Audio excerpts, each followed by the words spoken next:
오늘 우리에게 주시는 하나님의 말씀은 히브리서 10장 말씀입니다. 히브리서 10장 32절에서 39절까지 말씀을 우리 한 절씩 교독하겠습니다. 히브리서 10장 32절에서 39절 마지막 절까지 우리 한 절씩 교독하겠습니다. 여러분은 빛을 받은 뒤에 고난의 싸움을 많이 견뎌낸 그 처음 시절을 되새기십시오. 여러분은 때로는 모욕과 환난을 당하여 구경거리가 되기도 하고 그런 처지에 놓인 사람들의 친구가 되기도 하였습니다. 여러분은 감옥에 갇힌 사람들과 고통을 함께 나누었고 또한 자기 소유를 빼앗기는 일이 있어도 그보다 더 좋고 더 영구한 재산이 있다는 것을 알고서 그런 일을 기쁘게 당하였습니다. 그러므로 여러분의 확신을 버리지 마십시오. 그 확신에는 큰 상이 붙어 있습니다. 여러분이 하나님의 뜻을 행하고서 그 약속해 주신 것을 받으려면 인내가 필요합니다. 이제 아주 조금만 있으면 오실 분이 오실 것이요 지체하지 않으실 것이다. 나의 의인은 믿음으로 살 것이다. 그가 뒤로 물러서면 내 마음이 그를 기뻐하지 않을 것이다. 우리는 뒤로 물러나서 멸망할 사람들이 아니라 믿음을 가져 생명을 얻을 사람들입니다. 아멘. 계속해서 오늘 말씀에서 히브리서 저자는 교회가 처한 고난의 상황 속에서 그들이 믿음을 저버리고 뒤로 물러서지 않기를 계속해서 격려하고 권면하고 있습니다. 오늘은 두 가지 말씀으로 그 격려와 권면을 이어가는데요. 첫 번째는 지나온 과거의 시간들을 돌아보면서 어떻게 지금까지 고난에도 믿음을 지키며 그 고난의 싸움을 이길 수 있었는지를 생각해 보라고 되새겨 보라고 권면합니다. 32절에 여러분은 빛을 받은 뒤에, 다시 말해 예수 그리스도의 십자가의 구속의 은혜를 입은 후에 예수님을 믿는 믿음으로 말미암아 고난의 싸움을 많이 견뎌낸 그 처음 시절을 기억해 보라고 말하죠. 지금까지 믿음으로 잘 인내하며 잘 달려왔다는 격려를 그렇게 하고 있습니다. 이어서 그들이 겪은 고난이 구체적으로 무엇이었는지를 33절과 34절에 다시 상기시키십니다. 때로는 모욕과 환난을 당하여 구경거리가 되었다고 말합니다. 여기 구경거리가 되었다는 것은 극장에서 사람의 관람 대상이 된 것과 같은 그런 공개적인 자리에서 조롱을 받았다는 뜻입니다. 그리고 심지어 밤에 로마의 거리와 원형 경기장의 무대를 밝히는 불로 사용되기도 했습니다. 이런 극심한 고난의 자리에 있는 믿음의 지체들을 그들이 모른 척하지 않고 그들의 친구가 되어 주었다고 또한 증언합니다. 그리고 감옥에 갇힌 사람들과 고통을 함께 나누었습니다. 그들은 분명히 영치금과 의복과 음식을 가지고 자주 감옥을 방문했을 겁니다. 그런 섬김에 필요한 재정을 자발적으로 내어주었고 그러다가 자신의 재산이 몰수되는 고난을 당하였습니다. 그럼에도 그런 일을 기쁨으로 감당하였다고 말씀합니다. 그럴 수 있었던 이유는 그들이 더 좋고 더 영원한 소유, 다시 말해 더 나은 본향이 있는 줄 그들이 믿었기 때문이라고 말씀합니다. 지나온 시간들 속에 사실은 다시는 되새기고 싶지 않은 고난들을 떠올려 보려고 하는 것은 사실은 고난 자체가 아닙니다. 사실은 하나님 아버지가 그 모든 것을 이미 다 아시고 그 믿음을 지킬 수 있도록 힘 주셨다는 사실을 기억하라는 것입니다. 그것이 오늘을 믿음으로 살아가는 우리에게 주신 힘이요 은혜임을 말씀하는 것이죠. 문득문득 지나온 믿음의 여정을 회상하면서 후회와 원망이 아니라 그 모든 순간들 속에서도 여전히 함께 하셨던 하나님의 손길과 그 주님의 도우심과 하나님의 채우셨던 은혜를 기억하는 것이 얼마나 중요한지 모릅니다. 그리고 그 모든 순간에 우리의 믿음을 하나님이 주목하여 보셨다고, 그것을 기억한다는 사실은 오늘을 흔들리지 않고 믿음으로 살아가는 성도들에게 주시는 큰 위로요, 격려인 것입니다. 하나님이 내가 다 안다고, 하나님 아버지가 다 안다고 말씀하시는 것이죠. 너의 눈물과 너의 모든 복음을 위한 수고와 희생과 헌신을 내가 다 보았다고 말씀하시는 것입니다. 그 하나님의 알아주심, 이것이 진정한 격려입니다. 당장 우리에게 주어지는 이 땅의 보상이 없을지라도 그것이 아니어도 눈물로 씨앗을 뿌리는 그 수고와 인내를 가능하게 하는 이유였던 것입니다. 집단적 기억은 하나님의 교회에, 특히 신앙 공동체의 소중한 자산이라는 말이 있습니다. 오늘 말씀을 묵상하며 16년 전, 지난주일을 우리가 아프간 순교 기념주의로 지키면서 16년 전 우리 교회는 아프간 피랍 사건을 통해서 어쩌면 세상 가운데서 구경거리가 되었습니다. 그러나 그것이, 그 고통을 가져다 준 아프간 그 민족을 생각하면 다시는 쳐다보고 싶지 않은 땅, 우리에게서 사랑하는 사람을 빼앗아간 민족이요 땅이지만, 그러나 이제는 그 아프간 난민을 동일한 처지에 놓인 그 사람들의 친구가 되어왔던 그 16년의 걸음걸음을 생각해 보면 그것은 우리에게 주신 또 다른 은혜요, 우리가 먼저 받은 사랑을 나눌 수 있는 이 복음을 위한 수고 앞에 하나님이 주시는, 이 공동체에 주시는 또 다른 은혜인 것을 우리는 고백하지 않을 수 없습니다.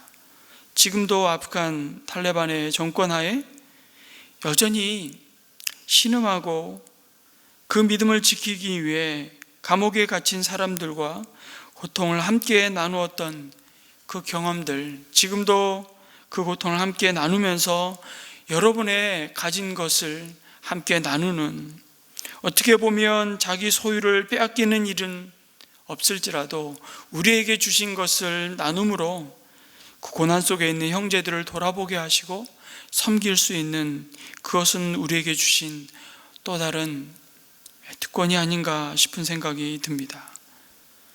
물론 우리 모두는 예수 믿고 난 이후에 고난이 없기를 기대합니다. 그러나 우리는 속지 말아야 하죠. 하나님을 믿는 삶이 곧 문제없는 삶을 의미하는 것이라고 말하는 그 거짓 복음에 속지 말아야 합니다. 인정하고 싶지 않지만 분명한 사실은 성경에서 예수님을 따르는 자들은 고난을 겪으리라고 말씀하셨다는 사실입니다. 그리고 그 고난은 이상한 일이 아니라고 말씀하시죠. 아주 특별한 일이 아니라고 말씀하십니다. 베드로전서 4장 12절에 사랑하는 자들아, 너희를 연단하려고 오는 불시험을 이상한 일 당하는 것 같이 이상히 여기지 말라고 말씀하십니다. 믿음의 사람들은 장차 예수님이 다시 오실 그 영광스러운 날까지 이 세상에서 끊임없이 죄와 싸우며 씨름해야 합니다. 그 죄가 가져온 죽음의 현실 속에서 자유로운 인생은 단 한 사람도 없죠. 누구보다 주님과 가까이 함께 동행하는 사람이라도 그 고난으로부터 자유롭지는 못합니다. 성경을 더 많이 읽고 기도를 더 자주 하고 하나님께 예배를 더 자주 드려도 고난들은 여기 이 땅에서의 우리 삶의 한 부분이라고 말씀합니다. 고난은 결코 정상에서 벗어난 것이 아니라 지극히 일상적인 일입니다. 그 어려움의 때가 오히려 일상으로 받아들여질 때 고난 가운데 하나님께 감사하고 찬양하기는 더욱 쉬워진다는 사실을 우리는 경험해 봅니다. 그런 일이 흔하지 않고 보통에서 벗어난다고 생각한다면, 아니, 그것이 하나님이 화나신 증거라고 생각한다면 우리가 하나님 앞에 드리는 기도와 찬송은 자연스러운 반응이 아니라 정말 힘들어 해야 할 어떤 의무가 되고 말 것입니다. 우리가 고난을 우리 삶의 일상으로 당연히 올 것으로 받아들일 때 때로는 우리는 어려움 가운데 하나님께 보다 더 가까이 나아가 기쁨으로 예배하게 될 것입니다. 34절에 그런 일을 기쁘게 당하였습니다 라는 고백이 오늘 아침 다시 깊이 묵상이 됩니다. 고난 자체를 기뻐했다는 것일까요? 결코 그렇지 않습니다. 고린도후서 6장 4절 이하에 보면 사도 바울은 그리스도인으로서 자신의 삶에 대한 참 암울한 묘사를 합니다. 그는 환난과 궁핍과 고난과 매맞음과 갇힘과 많은 사람들의 난동과 수고로움과 자지 못함과 먹지 못함을 이야기합니다. 그는 또한 중상함과 망신당하는 것과 사기꾼 취급받는 것과 벌받는 것 등을 언급하죠. 바울은 확실히 정말 고달픈 인생을 살았음이 틀림없습니다. 그런데 이 참담하게 들리는 묘사의 이 마지막 부분에 바울은 그 맥락과는 전혀 상관없는 것 같은 고백을 합니다. 그는 자신이 근심하는 자 같으나 항상 기뻐한다라고 말합니다. 가난한 자 같으나 많은 사람을 부욕해 하고 아무것도 없는 자 같으나 모든 것을 가진 자라고 말합니다. 어떤 번역본에는 이 부분을 다르게 표현했습니다. 우리는 슬픔을 알지만 우리의 기쁨을 꺼뜨릴 수 없습니다 라고 번역을 했습니다. 꺼뜨릴 수 없다, 불을 끄듯 소멸시킬 수 없다는 것입니다. 왜 그렇습니까? 그 기쁨은 우리가 만들어낼 수 있는 것이 아니기 때문이죠. 오직 하나님만이 주실 수 있고 예수님을 믿는 사람이라면 사실은 이미 우리 안에 주어진 것이기 때문에 그렇다고 바울은 이 놀라운 고백을 고린도 교회 성도들을 향해서 선포하고 있습니다. 동일한 고백을 히브리 성도들을 향해 너희가 그런 믿음의 사람들이 아니었냐고 지나온 시간의 그 모든 순간순간들을 한번 되새겨보라고, 그 모든 순간 어느 한순간도 하나님의 은혜가 안 미친 적이 있었느냐고 되돌아보라고 말씀합니다. 오늘 이 아침 우리에게 주신 이 말씀을 묵상하며 한 여인의 삶을 다시 떠올려 보게 됩니다. 그런 이유가 있습니다. 그녀는 태어난 지 6주 만에 감기에 걸리고 마는데요, 고열에 뒤이어 그 감기는 눈 주위에 염증을 일으켰습니다. 가족들은 급하게 의사를 불렀지만 그가 평소에 주치의로 삼았던 의사는 부재 중이었고 대신 의사라고 자칭하는 어떤 사람이 방문을 했습니다. 그는 아이를 살펴보고는 한 처방을 내렸는데 그 처방이 심각한 문제를 일으켰고 고열과 함께 부작용 가운데 아이의 눈에 돌이킬 수 없는 손상을 불러왔습니다. 아이는 이후에 평생 눈이 멀어 살아가게 되죠.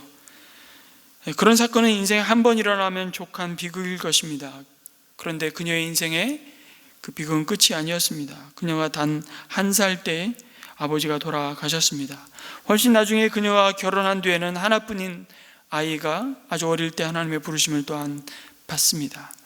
그런 삶을 한번 상상해 보십시오. 의사를 자칭하는 사기꾼이 그녀의 시력을 잃게 만들었죠. 그러한 비극은 누구라도 쓰디쓴 증오를 품게 했을 겁니다.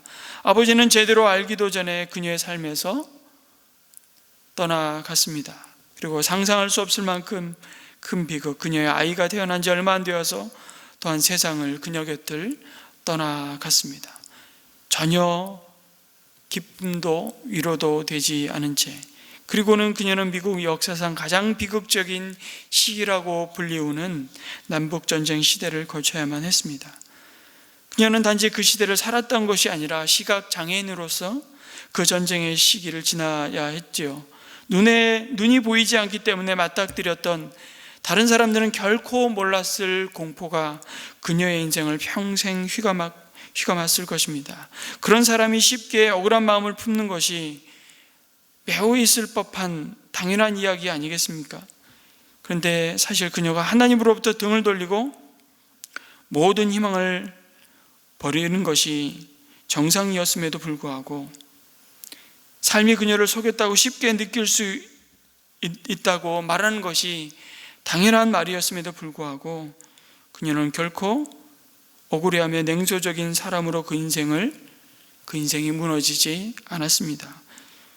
그녀는 도리어 주님을 향한 담대한 믿음의 확신과 세상이 줄 수 없고 세상이 빼앗을 수 없는 기쁨을 가지고 찬송하는 사람이 되었습니다.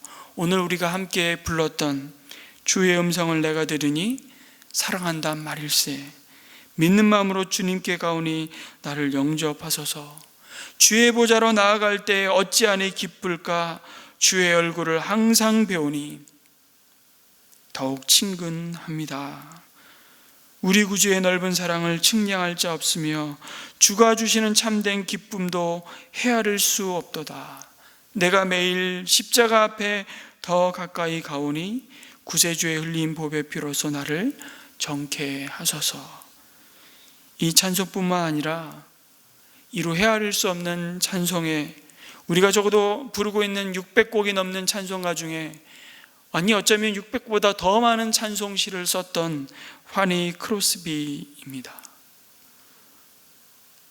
만약 이 가사가 삶이 평탄했던 사람에 의해 쓰여졌다면 참 비상적이고 생명력이 없었을지도 모르겠습니다.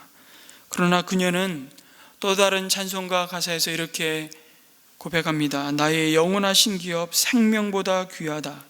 나의 갈 길 다가도록 나와 동행하소서. 세상 부귀의 안일함과 모든 명예 버리고 험한 길을 가는 동안 나와 동행하소서.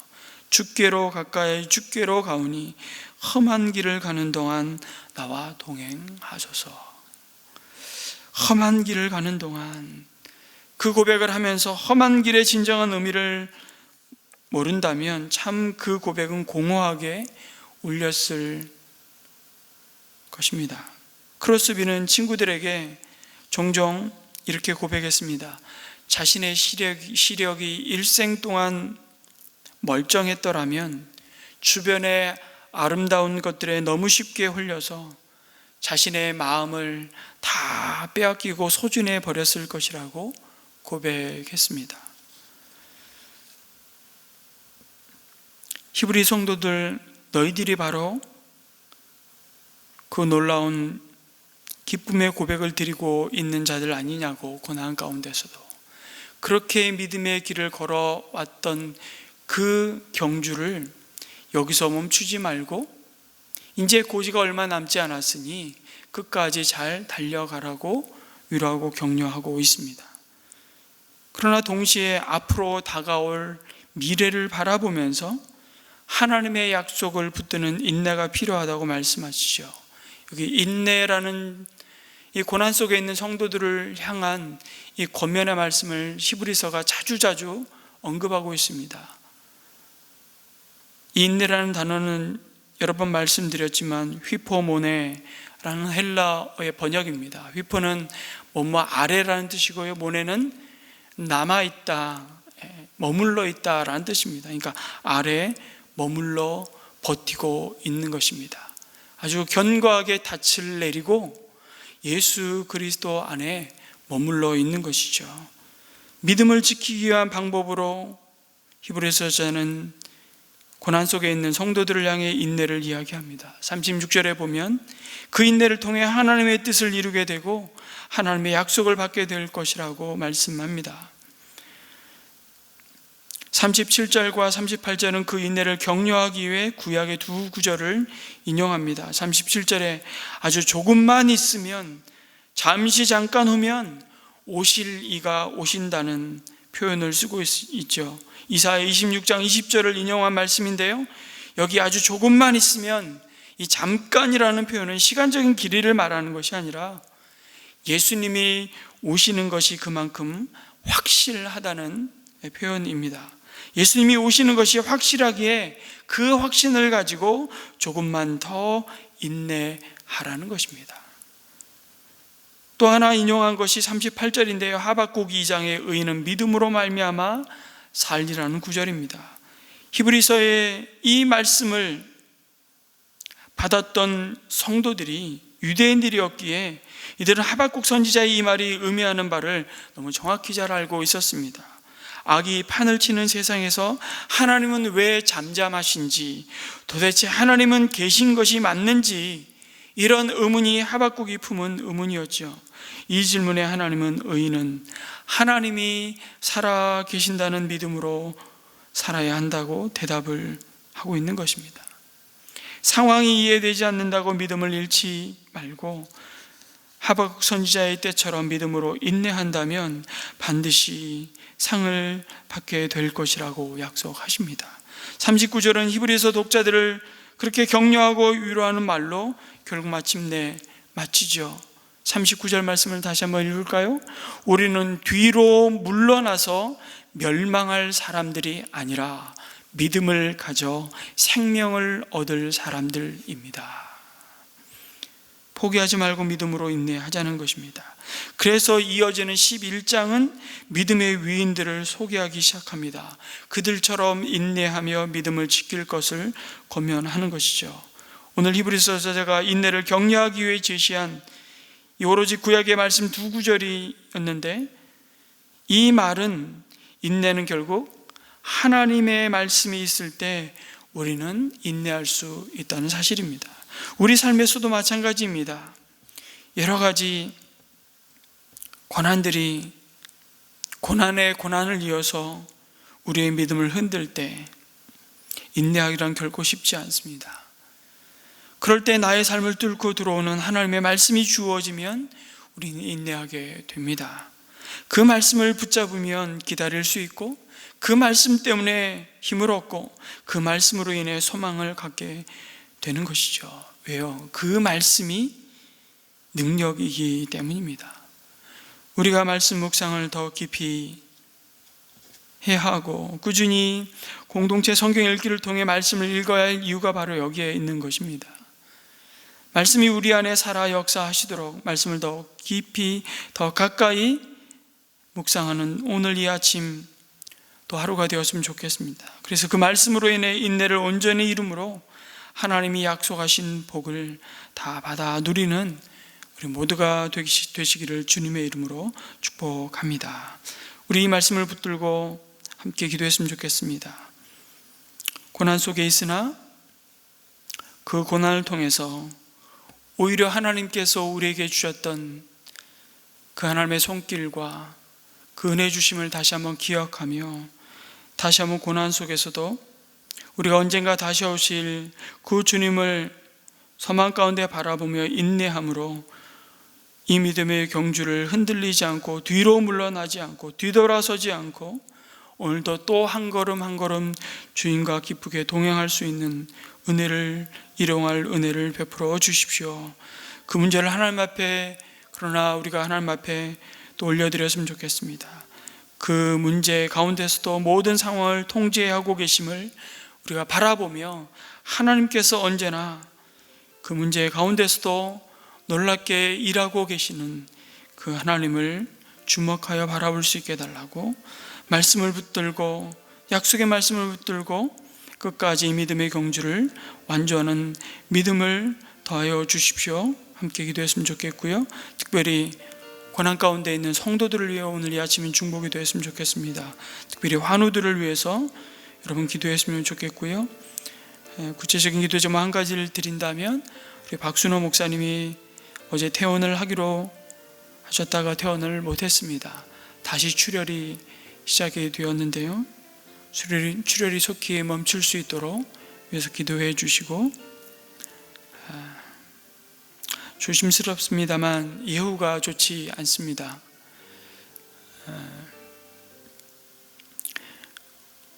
단순한 종양이 아닌 것 같다는 진단이 나왔는데요, 하여튼 이후에 치료의 모든 과정 가운데 하나님께서 함께하여 주시도록 주를 잘 감당할 수 있도록 위해서 기도해 주시고, 우리 남은 이번 주 단기 봉사를 위해서 함께 기도했으면 좋겠습니다. 우리 어제 1번 단봉팀이 정말 은혜 가운데 잘 단봉 사역들을 마치고 귀국했습니다. 감사드리고, 이번 주에 우리 이제 낙도팀이 출발을 합니다.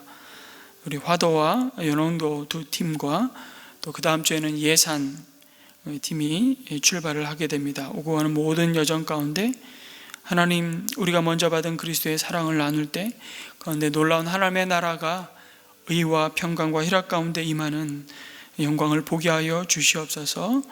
구원 얻는 자를 더하여 주시고, 복음을 들어야 할 자들이 복음을 듣고 주님 앞에 회개하며 돌이키는 놀라운 구원의 역사, 새 생명의 역사가 일어날 수 있도록 위해서 함께 기도해 주시기를 부탁드리고, 우리 함께 섬기는 우리 선교사님들과 우리 목회자들을 위해서 또 함께 기도해 주시기를 부탁드립니다.